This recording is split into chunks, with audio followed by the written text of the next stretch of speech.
Kata Rasulullah, apabila kalian mendengar beliau dibai'ah, ini hadis sahih. Hadis tentang Imam Mahdi mencapai tahap mutawatir.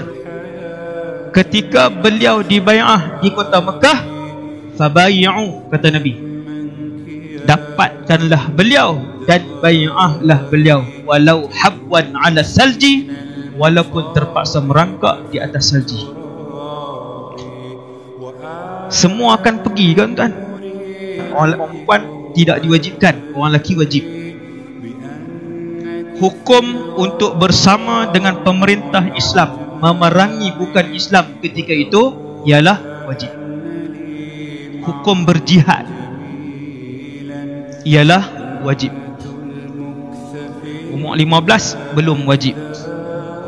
Tuan-tuan yang dirahmati Allah, kalaulah minggu depan, contoh minggu depan Imam Mahdi dibai'ah di kota Mekah, berapa orang yang di depan saya, termasuk saya lah, yang akan pergi?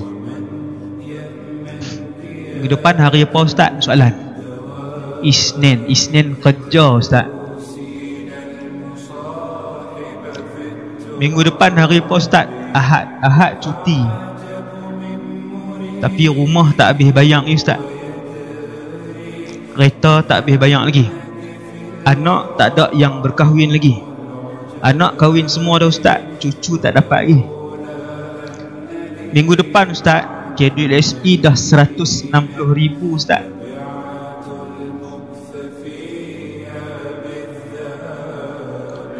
Seperti mana mustahil perasaan kita malam ini untuk pergi, ketahuilah tuan-tuan, mustahil jugalah hati kita ketika mana Imam Mahdi dibai'ah itu untuk kita pergi.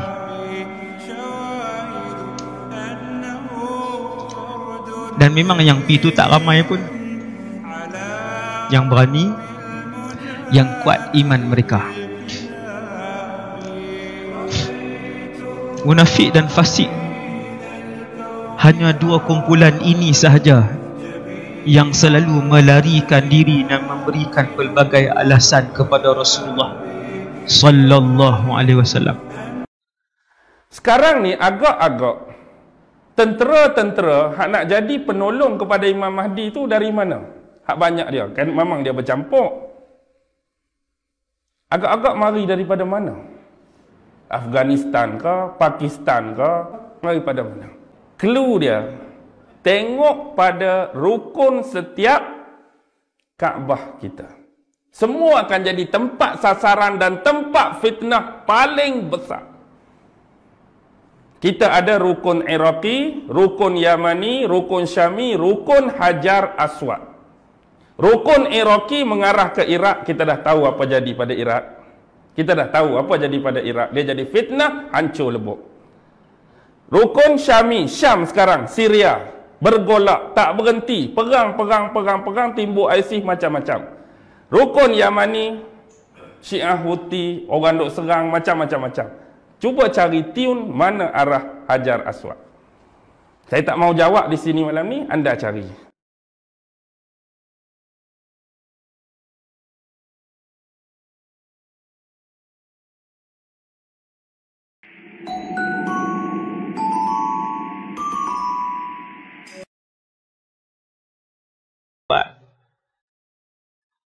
Banyak keajaiban yang saya tengok dengan mata saya di Syria. Syria ni bumi Syam. Dia akan menjadi bukan salah satu. Dia akan menjadi ibu negara umat Islam satu hari nanti. Syam dan Palestin, tepi-tepi ya. Syria dan Palestin tu akan menjadi pusat pemerintahan Islam sedunia. Ketika Imam Mahdi, masuk Imam Mahdi lah kan, masuk siap-siap, takut tak ada lagi geram. Ketika Imam Mahdi menjadikan Baitul Maqdis sebagai pusat pemerintahan Islam sedunia, ketika itu Makkah dan Madinah akan kesunyian. Ini hadis sahih.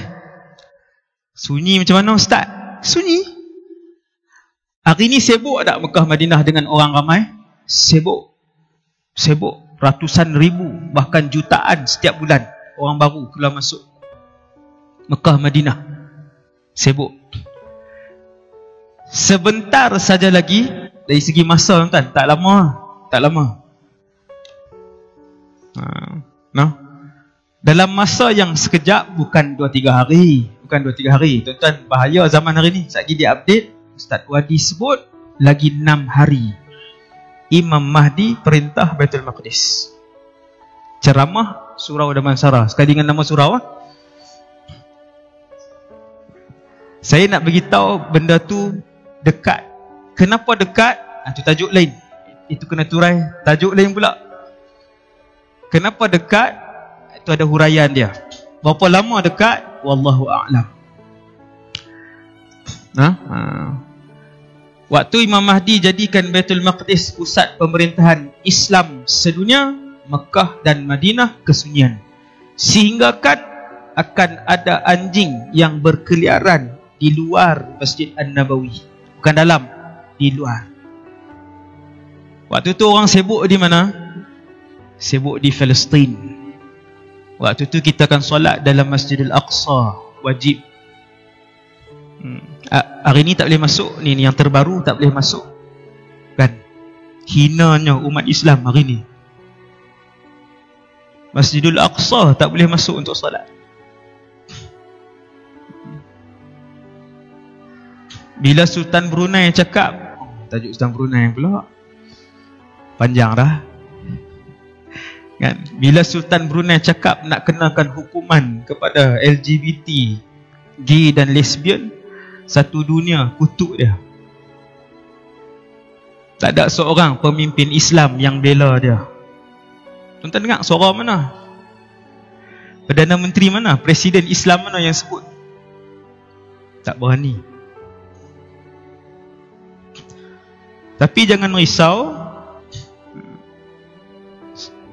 sudah hampir masanya untuk Islam kembali memerintah bumi ini, insya-Allah.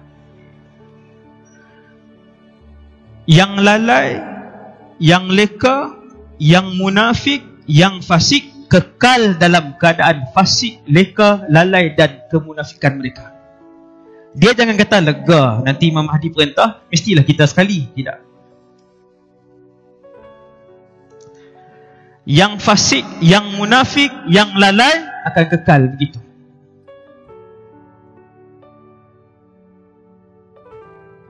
Apa bukti dia? Bukti dia ialah apabila Imam Mahdi dibai'ah di Mekah, dia orang Madinah. Dia dibai'ah di Mekah. Kata Rasulullah, apabila kalian mendengar beliau dibai'ah, ini hadis sahih. Hadis tentang Imam Mahdi mencapai tahap mutawatir. Mutawatir ma'nawi, tinggi, melebihi hadis sahih. Cara mudah faham. Hadis Bukhari tinggi, tuan-tuan, tinggi. Hadis riwayat Imam Muslim tinggi. Hadis berkenaan dengan Imam Mahdi lebih tinggi daripada tu, sehingga mencapai tahap mutawatir ma'nawi. Bawah pada Quran sikit je. Ketika beliau dibai'ah di kota Mekah, fabayi'u, kata Nabi, dapatkanlah beliau dan bai'ahlah beliau walau habwan ala salji, walaupun terpaksa merangkak di atas salji. Semua akan pergi, kan tuan? Ini dalam surau malam ni lah. Orang perempuan tidak diwajibkan, orang lelaki wajib. Hukum untuk bersama dengan pemerintah Islam memerangi bukan Islam ketika itu ialah wajib. Hukum berjihad ialah wajib. Umur 15 belum wajib. Ada sahabat umur 15 merayu untuk masuk dalam perang Badar, merayu kepada Rasulullah untuk masuk perang Uhud. Nabi kata belum wajib. Menangis-nangis dan merayu-rayu sahabat tu nak masuk.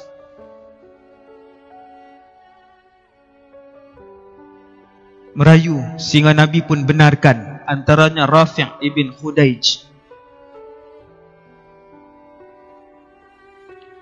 merayu.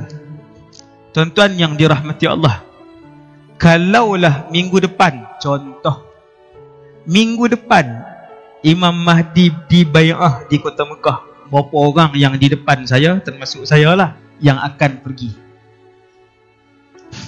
Minggu depan hari apa Ustaz? Soalan. Isnin kerja Ustaz. Minggu depan hari apa Ustaz? Ahad cuti. Tapi rumah tak habis bayar ni Ustaz. Kereta tak habis bayar lagi. Anak tak ada yang berkahwin lagi. Anak kahwin semua dah Ustaz, cucu tak dapat lagi. Minggu depan Ustaz, jadual SP dah 160,000 Ustaz.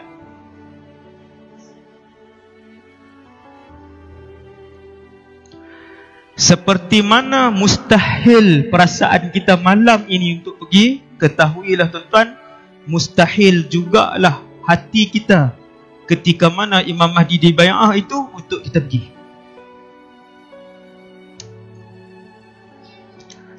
Dan memang yang pergi itu tak ramai pun. Yang berani, yang kuat iman mereka. Munafik dan fasik, hanya dua kumpulan ini sahaja yang selalu melarikan diri dan memberikan pelbagai alasan kepada Rasulullah sallallahu alaihi wasallam. Kita kata Ustaz, zaman dulu tak ada debit card, tak ada kereta. Ustaz, zaman dulu tak ada komitmen, tak ada simpanan banyak-banyak ni. ASN 200,000 Ustaz kami buat. ASB 300,000. Saya nak tanya tuan-tuan, dengan Abdul Rahman ibn Auf, siapa kaya? Tuan-tuan, kalau saya ceramah tajuk Abdul Rahman ibn Auf, dalam Malaysia ni tak ada yang mempunyai kekayaan seperti beliau.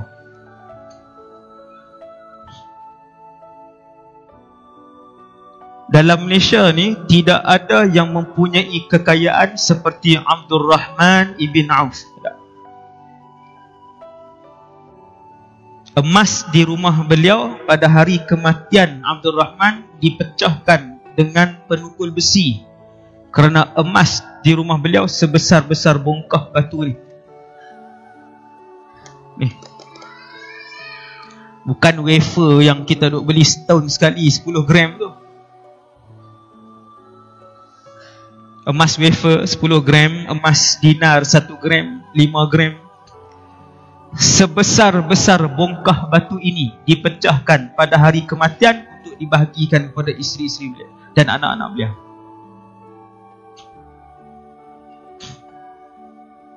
Seribu ekor unta yang syarat dengan emas dan perak. 1000 ekor unta, tuan-tuan. Tuan-tuan ingat seekor unta bawa sekilo ke? 1000 ekor unta yang syarat dengan barang-barang perniagaan milik Abdul Rahman ibn Auf masuk dalam kota Madinah, berdebu satu Madinah. Sehingga Aisyah tanya, kejadian apa yang berlaku sekarang dalam Madinah? Orang pun jawab, barang dagangan Abdul Rahman 1000 ekor unta sedang masuk ke dalam Madinah. Maka mencabar Sayyidatuna Aisyah, seandainya diinfakkan pada jalan Allah, maka itu yang lebih baik.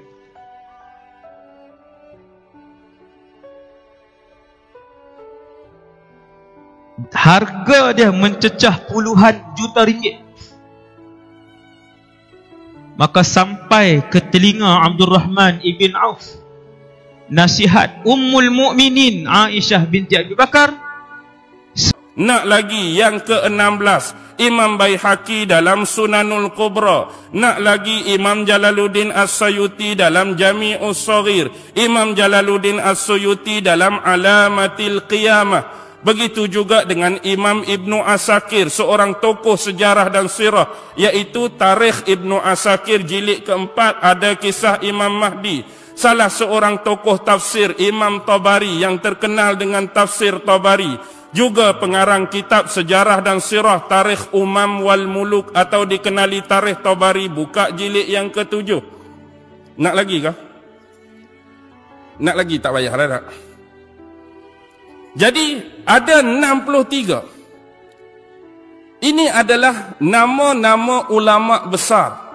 Sebahagian besar adalah beraliran Ahlus Sunnah wal Jamaah. Yang mana hasil karya mereka ni, kalau yang ulama dalam bidang hadis, mereka telah meletakkan bab-bab dan topik tertentu di dalam kitab hadis mereka tentang kedatangan Imam Al-Mahdi. Jadi ulama-ulama yang terkemudian daripada mereka seperti Imam Ibn Hajar Al-Asqalani, Imam Ibn Hajar Al-Haytami, Imam Suyuti, Imam Abu Nu'aim, Imam Hamad, mereka meletakkan satu kitab secara khusus tentang hadis-hadis yang diriwayatkan oleh imam-imam sebelum ni tentang kedatangan Al-Mahdi. Baki lagi menjadi kita yang rendah ilmu macam saya, yang rendah ilmu macam kita semua, yang cetek tak tahu apa, jadi untuk kita dapatkan maklumat, jadi saya dah sertakan antara nama-nama ulama dan kitab-kitab mereka yang boleh kita rujuk pada bila-bila masa sahaja. Kalau kita ada masa cari, kita ada masa belajar, kita ada masa talaki, kita ada masa fahamkan hadis-hadis tersebut. Jadi ini yang membawa kita kepada topik ataupun bab yang kedua. Sekarang saya nak berpindah kepada topik ataupun bab yang ketiga, iaitu sahabat-sahabat Nabi. Sahabat-sahabat Rasulullah, siapakah di antara mereka yang meriwayatkan hadis-hadis berkenaan kedatangan Al-Mahdi? Jadi ramai-ramai sahabat Nabi, ramai-ramai sahabat Rasulullah sallallahu alaihi wasallam tadi, berapa ramai dan siapakah antara mereka yang meriwayatkan hadis-hadis daripada Nabi semasa hayat dan hidup Nabi tentang kedatangan Al-Mahdi? Antaranya yang disaring dan dihuraikan oleh ulama-ulama sirah, ulama-ulama sejarah dan begitu juga ulama hadis. Hampir ada 44 orang sahabat Nabi. 44 orang sahabat Nabi yang meriwayatkan hadis-hadis mengenai berita kedatangan Al-Mahdi. Jadi siapakah mereka? Ada ulama-ulama yang mengatakan termasuk mereka ialah ulama-ulama yang dijamin masuk syurga oleh Allah Subhanahu wa taala. Ada sahabat-sahabat yang dekat dengan Nabi, ada sahabat-sahabat yang setia dengan Nabi, ada sahabat-sahabat yang senior dengan Nabi, ada sahabat-sahabat yang jarang bertemu dengan Nabi tetapi juga mampu mengambil dan meriwayatkan hadis tertentu berkenaan dengan kisah kedatangan Al-Mahdi. Antara yang disebutkan sebilangan besar daripada 44 orang tersebut, saya sebutkan malam ni antaranya ialah 4 orang Ummul Mukminin. Bila sebut Ummul Mukminin merujuk kepada isteri-isteri Rasulullah sallallahu alaihi wasallam. Siapa salah seorang ataupun 4 orang isteri Nabi yang riwayat hadis tentang Mahdi? Yang pertama ialah isteri Nabi yang paling dikasihi dan disayangi, iaitu Sayyidatina Aisyah radhiyallahu taala anha meriwayatkan hadis tentang Al-Mahdi.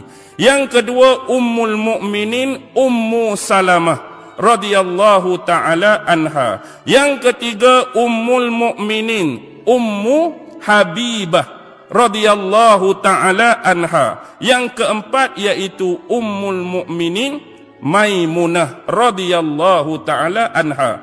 Jadi di kalangan isteri Rasulullah ada Aisyah, ada Ummu Habibah, ada Ummu Salamah, ada Maimunah, 4 orang. Di kalangan sahabat-sahabat Nabi hak dijamin masuk syurga, adanya hadis diriwayatkan daripada Uthman bin Affan. Ada hadis yang diriwayatkan oleh sepupu dan menantu Rasulullah sendiri, iaitu Sayyidina Ali radhiyallahu taala anhu. Ada juga sahabat yang bernama Sayyidina Ali Al-Hilali radhiyallahu taala anhu. Jadi sebahagian besar ada 6 orang sahabat yang meriwayatkan hadis Al-Mahdi yang dimulakan dengan nama Abdullah. 6 orang sahabat Nabi yang riwayat hadis Al-Mahdi yang dimulakan dengan nama Abdullah. Mesti sahabat hak masyhur dah. Yang pertama Abdullah bin Abbas. Yang kedua Abdullah bin Umar. Yang ketiga Abdullah bin Mas'ud. Yang keempat Abdullah bin Amru bin Al-As. Yang kelima Abdullah bin Al-Haris. Yang keenam Abdullah bin Hausib. Abdullah ibnu Abbas pupu Nabi. Abdullah ibnu Mas'ud orang yang jaga kayu sugi Nabi. Abdullah bin Umar anak Sayyidina Umar bin Al-Khattab. Abdullah bin Amru ialah anak kepada sahabat Amru bin Al-As. Abdullah bin Hausib ialah sahabat yang jarang kita dengar. Abdullah Al-Hausib satu, Abdullah bin Al-Haris juga sahabat yang jarang kita dengar. Jadi ada 6 orang sahabat yang dimulakan dengan nama Abdullah.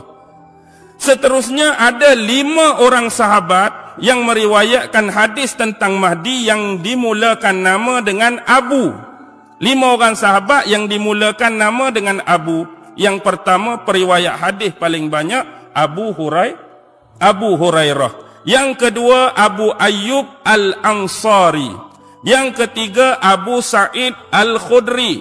Yang keempat Abu Umamah Al-Bahili. Yang kelima Abu Tufail radhiyallahu ta'ala anhuma. Ada Abu Hurairah, ada Abu Sa'id Al-Khudri, ada Abu Ayyub Al-Ansari, ada Abu Umamah Al-Bahili dan ada Abu Tufail.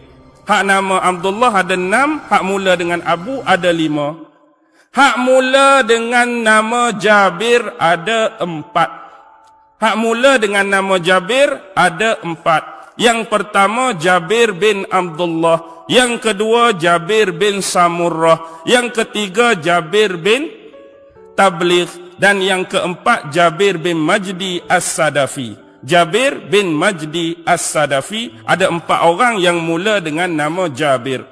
Dan yang dimulakan dengan nama Amru ada 3 orang. Yang dimulakan dengan nama Amru ada 3 orang.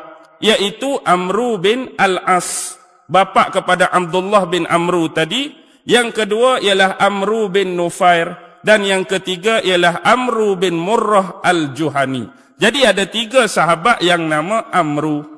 Seterusnya sahabat hak biasa-biasalah, hak perseorangan. Sayyidina Huzaifah bin Al-Yaman, Sayyidina Ammar bin Yasir, Sayyidina Buraidah, Sayyidina Sauban, Sayyidina Salman Al-Farisi, Sayyidina Zubair bin Al-Awwam, Sayyidina Talhah bin Ubaidillah, Sayyidina Tamim Ad-Dari, Sayyidina Qais bin Ahnaf dan seumpama dengannya. Jadi bila gabung-gabung semua tu berjumlah berapa orang?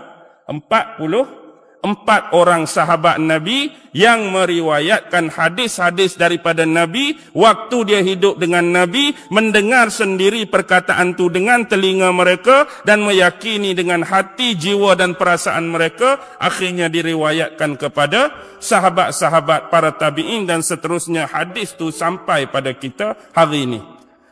Jadi bila dalam banyak-banyak hadis tu kita kembali kepada bab yang awal tadi. Sebagaimana Imam Ibn Qayyim kata, dalam banyak-banyak hadis tu terbahagi kepada 4 jenis hadis tadi kan. Sama ada dia sahih, dia hasan, dia gharib ataupun dia dhaif. Baki lagi, sahabat-sahabat ni kemudian menuturkan hadis-hadis ni kepada umat-umat selepas mereka. Bila sebut umat selepas sahabat, dia dipanggil tabi'in. Antara 5 tabi'in besar yang meriwayatkan hadis-hadis Imam Mahdi tapi secara mursal. Ada 5 orang. Yang pertama ialah Sa'id ibnu Musayyab. Pernah dengar nama ni? Sa'id ibnu Musayyab ni bukan orang lain. Dia ni menantu Abu Hurairah. Tabi'in yang nama Sa'id bin Musayyab ni menantu kepada sahabat Abu Hurairah seorang. Yang kedua ialah imam besar di Basrah yang juga terkenal sebagai ahli sufi pertama, iaitu Imam Hasan Al-Basri. Yang ketiga Imam Qatadah. Yang keempat Imam Muammar dan yang kelima Imam Syahar bin Hawsab. Tu ada 5. Sa'id bin Musayyab. Yang kedua Imam Hasan Basri, yang ketiga Imam Qatadah, yang keempat Imam Muammar, yang kelima Imam Syahar bin Hawsab. Jadi inilah 5 orang tabi'in yang meriwayatkan hadis mengenai kedatangan Imam Mahdi secara mursal. Jadi kalau kita nak tengok periwayatan tersebut, jelas sampai kepada kita periwayatan daripada sahabat yang jumlah 44 ini. Ada di antara mereka yang cuma menerima 1 hadis daripada Nabi. Ada di antara sahabat yang menerima 2 hadis daripada Nabi. Ada di kalangan sahabat yang menerima 3 hadis daripada Nabi. Ada juga di kalangan sahabat yang menerima lebih daripada 3 hadis daripada Nabi berkenaan dengan Imam Mahdi.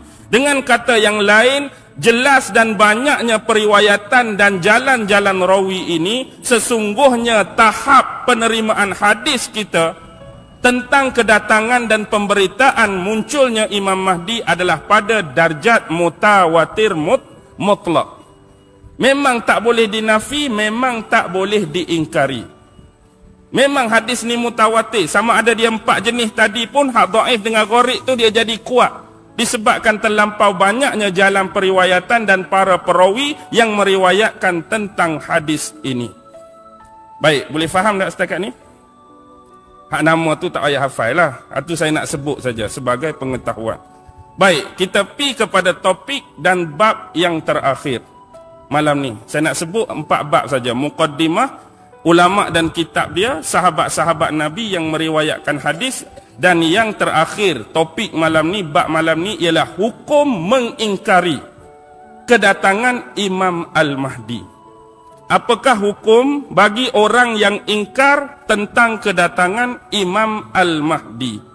Baik, ulama-ulama bersepakat dalam menentukan hal yang disebutkan bagi tajuk, bagi topik ini. Hukum orang yang ingkar kedatangan Imam Mahdi terbahagi kepada 2 jenis.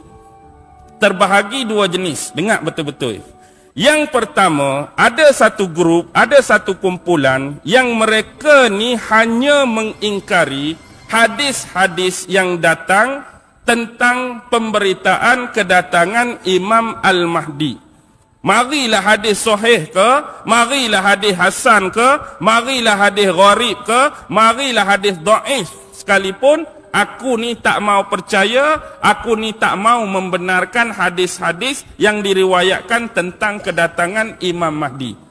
Ni hak dia tolak, satu grup ni hadis saja dia tolak. Tetapi hak yang kedua ni, dia menolak bukan dalam konteks hadis. Dia menolak batang tubuh terus. Maksudnya dia menolak di akhir zaman nanti akan datang seorang manusia, seorang individu, seorang personality, seorang figure daripada kalangan kaum kerabat Nabi yang namanya Imam Mahdi. Hak pertama tu ingkar dari sudut hadis. Hak kumpulan yang kedua, konteks ingkar dia memang tak percaya terus. Tak ada Imam Mahdi yang akan muncul, tak ada Imam Mahdi yang akan mai di akhir zaman nanti. Jadi, ada sesetengah orang, dia hanya menolak salah satu. Tetapi dalam konteks Imam Mahdi, dia tak boleh jadi menolak dua-dua. Maksud saya macam ni. Kalau kita ada satu benda yang saya namakan A, ada satu benda yang saya namakan B. Ada orang boleh terima A, dia tak mau terima B. Ada orang dia boleh terima B, dia tak mau terima A. Ada orang boleh terima dua-dua, ada orang tak boleh terima dua-dua. Tapi dalam konteks yang pertama dan kedua, saya suka A, tak suka B, saya suka B, tak suka A, hak ni tak boleh berlaku dalam konteks Imam Mahdi. Tengok betul-betul ya. Grup yang pertama, mungkin boleh jadi orang tu hanya dia tak percaya pada hadis. Aku tak percaya pada hadis-hadis yang diriwayatkan tentang Imam Mahdi. Tapi hak konteks kedua aku percaya satu masa di akhir zaman akan ada Imam Mahdi. Hak ni boleh berlaku. Tetapi kalau kita nak buat terbalik tadi, aku percaya pada hadis tapi aku tak percaya Imam Mahdi mai, dia jadi macam tak berapa logik. Betul tak? Dia nak percaya hadis saja. Hadis percaya. Tapi orang hak nak mai tak percaya ni payah dia nak buat macam konteks hak AB tadi. Kalau setakat tak percaya hadis, Imam Mahdi yang betul bertubuh fizikal tu mai, boleh terima lagi. Tapi kalau percaya hadis tapi tak percaya orang nak mai, orang kata apa tu? Tak masuk akal lah. Hadis dia hang percaya, tapi dia nak mai hang tak percaya. Dia tak boleh. Yang kita nak percaya dua-dua. Hadis tentang kedatangan dia pun kita percaya, kedatangan dia di akhir zaman pun kita percaya. Tetapi hak tak bolehnya apa je? Hadis pun tak percaya, Imam Mahdi pun tak tahu ke mana. Baik.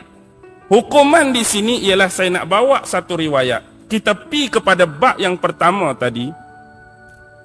Saya sebut salah seorang imam yang menulis kitab tentang kehadiran Imam Mahdi ni, nama Imam Ibn Hajar Al-Haytami. Kitab dia Sawa'iqul Mukhriqah. Kitab dia yang kedua Al-Qaulul Mukhtasar fi Alamatil Mahdiyil Muntazar.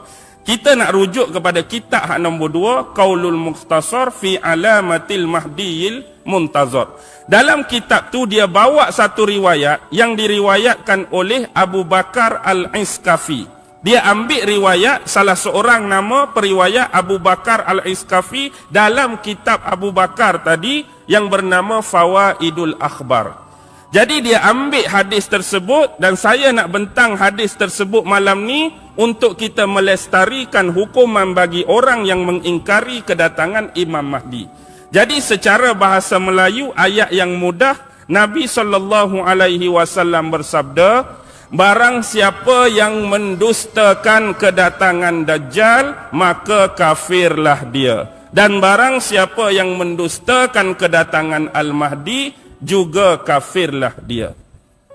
Barang siapa yang mendustakan kedatangan Dajjal, dia anggap Dajjal tu cerita dongeng, Dajjal tu bohong, jadi kafirlah dia. Dan satu lagi, barang siapa yang mendustakan Al-Mahdi, kedatangan dia, maka kafirlah dia. Baik, dengar betul-betul lah. Kita takut bila kita belajar hadis, kita faham ikut otak kita sendiri. Apa yang dimaksudkan dengan kafir? Yang dimaksudkan dengan kafir oleh ulama-ulama ialah, kafir di sini bermaksud mengingkari salah satu daripada dua benda yang kita sebut di depan tadi. Kafir di sini bermaksud mengingkari tentang adanya hadis-hadis, mengingkari tentang adanya periwayatan-periwayatan tentang kedatangan Al-Mahdi. Satu lagi ialah mengingkari tentang kedatangan Al-Mahdi dalam bentuk sosok tubuh fizikal itu sendiri. Jadi kafir di sini bukan sebenarnya kafir mutlak yang boleh mengeluarkan dia daripada Islam. Sebab apa? Sebab bab Imam Mahdi bukan termasuk perkara pokok dan usul dalam akidah kita. Ke ada tadi percaya dan beriman kepada Imam Mahdi dalam 6 tu? Ada ke tak? Tak ada. Dia tak boleh mengeluarkan seseorang tu sampai jadi kafir. Sebab dia hanya perkara furuk dalam hal akidah. Perkara furuk, dia hanya kafir bermaksud mengingkari. Bukan kafir mutlak yang keluar daripada agama Islam. Jadi lepas ni bila kita baca hadis ni, jangan nak cepat memvonis orang lain. Jangan cepat nak hentam orang lain. Hang tak percaya dah jamai? Kafir lah. Mana dalih? Oi, hadis tu ustaz baca semalam. Padahal ustaz hurai lagu lain. Hang tak percaya Imam Mahdi mai? Aku tak percaya. Hang tak percaya hadis dia? Tak percaya. Hang tak percaya dia akan datang? Kafir lah. Sebelum ni kalau kita faham demikian, tolong ubah balik. Corak pemikiran kita. Yang dimaksudkan kafir di sini ialah cuma mengingkari hadis dan mengingkari kedatangan dalam bentuk tubuh badan ataupun fizikal dia. Bagi orang yang nak meneruskan kajian, sebab dia benda furuk dalam agama. Jadi bagi setengah orang, satu grup dia kata tak perlu memperbesar-besarkan isu ni. Sebab dia benda furuk. Hang nak baca-baca tapi tak payahlah nak membesar-besarkan. Yang kedua, kalau kita juga nak memperbesarkan dari sudut nak cari bahan-bahan, nak cari makrifah, nak cari pengetahuan, nak cari ilmiah tentang tanda-tanda akhir zaman yang ada keterlibatan dengan Imam Mahdi, go on. Go on. Jadi bagi saya di sini, hadis tadi saya pecah dua. Bagi orang yang nak percaya hadis dan percaya Imam Mahdi, jangan cepat-cepat melontarkan tuduhan kafir kepada orang yang tak percaya. Maksud lontar di sini, jangan tuduh kafir mutlak dan keluar dia daripada Islam. Hak yang kedua pula, hak tak mau percaya tu, jangan pula, hadis ni biarlah betul, hadis ni perawi dia kuat ke, hadis ni sanad dia kuat ke, hadis dia matan ni kuat, akibat tak mau percaya sampai kita sanggup mengatakan hadis ni, palsu kot, hadis ni maudhu' kot, hadis ni gharib kot. Sebab dikatakan bahawa riwayat daripada Ibnu Khaldun, dia mengatakan salah seorang periwayat bagi hadis ni adalah salah seorang yang diiktiraf sebagai pemalsu hadis. Salah satu periwayat pemalsu hadis. Tapi kita kena tengok juga orang yang lontarkan tuduhan ni. Siapa dia? Ibnu Khaldun ni terkenal dan berkemahiran. Otentik dia bidang apa? Sirah, sejarah dan pengembaraan. Dia tak ada otoriti dan otentik dalam bidang hadis. Walaupun begitu, kita hormat pandangan dia. Kita terima pandangan dia, tapi sebab dia tak ada otoriti, kemahiran dan berkepakaran bidang ni, ulama-ulama buat tak tahu je lah. Sebab itu, sebab dia tolak salah seorang periwayat tadi, dia terus menolak terus konsep Al-Mahdi. Hanya kerana menganggap salah seorang periwayat tu ialah orang yang memalsu hadis, dia tak terima terus adanya konsep Imam Mahdi. Benda ni dongeng-dongeng saja dalam agama, rekaan dan dibuat-buat. Ni bahaya juga lagu ni. Hanya kerana benda tu kita tolak terus riwayat kuat hak lain. Dah seorang hak lagu tu, kalau nak kata dhaif ke, kalau nak kata palsu, lepas tu hak sahih tu nak tolak ke mana? Hak sahih tu dia menguatkan hak lain. Jadi kita kena pandai timbang. Sebab kitab banyak, hadis banyak, sahabat banyak yang riwayat. Jadi salah seorang Grand Sheikh Al-Muhaddisin, iaitu Syekh Abdullah bin Sadiq. Tak ada kena mengena dengan Sadiq Segaraga. Syekh Abdullah bin Sadiq saja. Dia ni Grand Sheikh dalam bidang muhaddisin. Cuma untuk bab Imam Mahdi dia kata apa? Dia kata barang siapa yang mengaku, barang siapa yang mendakwa, barang siapa dia klaim dirinya adalah Imam Mahdi, sebenarnya dia telah melakukan kedustaan, pembohongan dan penipuan. Dia kata kalau hari ni ada orang dakwa, ada orang klaim, ada orang nisbahkan dia ni adalah Imam Mahdi yang Allah nak lantik di akhir zaman tu, sebenarnya dia sedang berbohong, menipu dan berdusta. Dan berdosalah sambungan, berdosalah bagi mereka yang mengaku dan membenarkan dakwaan dia. Tiba-tiba ada seorang mengaku Imam Mahdi, kita pun mengaku. Betul tu, tengok dengan sifat dia kuasa Imam Mahdi sungguh. Kita membenarkan dakwaan dia jadi Imam Mahdi, kita pun jatuh pada tahap berdosa. Sedangkan tiada sesiapa pun yang mengetahui tentang hakikat sebenar Imam Mahdi kecuali selepas kemunculan dia yang hakiki dan sebenar. Jadi bila dia betul-betul muncul dan diiktiraf oleh semua orang ramai, barulah kita boleh mengiktiraf dia Imam Mahdi. Jadi kalau hari ini dia seorang saja mengaku dan 2-3 orang pengikut dia kata Imam Mahdi, boleh tak kita nak kata dia Imam Mahdi? Sebab Imam Mahdi ni kita kena relate dengan hadis Nabi, sifat-sifat dia. Kalau nak kira mengaku ni, siapa-siapa boleh mengaku tak? Hak ciri-ciri hak ada. Contoh Imam Mahdi berdahi luas. Saya dahi luas juga. Aku pun nak mengaku juga. Imam Mahdi bertelinga pepes. Saya seorang saja bertelinga pepes. Nak tahu telinga pepes macam mana? Cuba tengok telinga saya. Orang lain biasa telinga macam ni. Tak, kalau kata nak mengaku ni, pasal saya bukan nak mengaku ni. Saya nak tengok contoh kalau kata nak mengaku. Telinga pepes, dahi luas aku ada. Telinga pepes pun aku telinga pepes. Boleh nak mengaku. Kita sedar kita ni siapa? Siapa kita ni nak mengaku Imam Mahdi? Tu saya nak cakap. Memang orang dia relate. Ada banyak kenangan dia, terus saja nak mengaku. Jadi kita kena faham betul-betul bahawa dia adalah benar-benar insan pilihan Tuhan yang akan dihadirkan dan dimunculkan di akhir zaman kelak sesuai dengan kebenaran yang telah diilhamkan dan diwahyukan oleh Allah dan disabdakan oleh Nabi Muhammad sallallahu alaihi wasallam. Jadi malam ni saya minta maaf sebab tak boleh panjang-panjang. Memang saya pun tak berapa sihat, tak berapa segak. Tadi pun dah main jauh dengan Mat dengan Nazih ni. Jadi saya sudahilah malam ni dengan 4 bab 4 topik ni.